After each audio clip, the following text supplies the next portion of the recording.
jiwa manusia itu bersifat kekal. Hal ini jelas dinyatakan di dalam banyak bagian Alkitab, baik di Perjanjian Lama maupun di Perjanjian Baru. Misalnya, dalam Mazmur 23 ayat 6, Daud berkata, "Aku akan diam dalam rumah Tuhan sepanjang masa." Dalam Pengkhotbah 12 ayat 7, pengkhotbah menyebutkan dua hal yang terjadi pada saat kematian. Debu kembali menjadi tanah seperti semula, dan roh kembali kepada Allah yang mengaruniakannya. Jiwa tidak akan pernah berhenti ada, tetapi abadi. Jiwa adalah spiritual dan dengan demikian memiliki kualitas keabadian. Sebaliknya, tubuh bersifat fisik. Tubuh duniawi yang kita miliki sekarang tunduk pada kematian. Dalam 1 Tesalonika 4 ayat 14, Paulus mengatakan bahwa orang percaya yang telah meninggal akan bersama Kristus pada saat pengangkatan gereja. Karena jikalau kita percaya bahwa Yesus telah mati dan telah bangkit, maka kita percaya juga bahwa mereka yang telah meninggal dalam Yesus akan dikumpulkan Allah bersama-sama dengan Dia.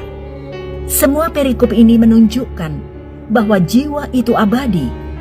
Daniel mengatakan bahwa banyak dari antara orang-orang yang telah tidur di dalam debu tanah akan bangun, sebagian untuk mendapat hidup yang kekal, sebagian untuk mengalami kehinaan dan kengerian yang kekal.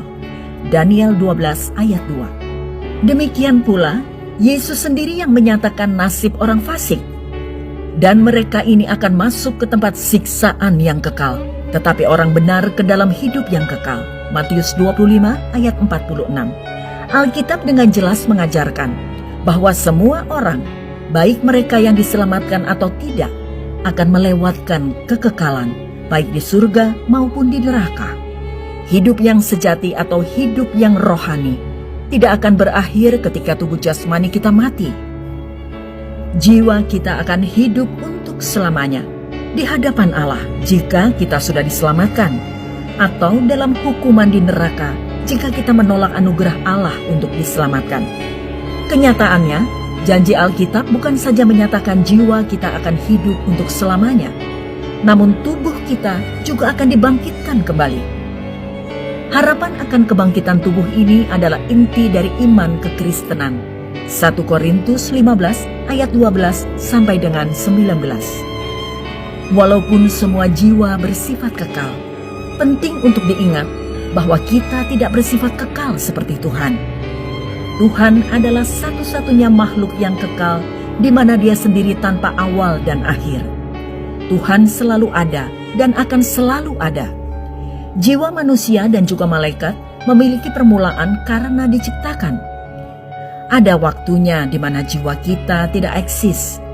Jiwa kita muncul pada titik tertentu dalam sejarah, dan mereka hidup selamanya setelah itu.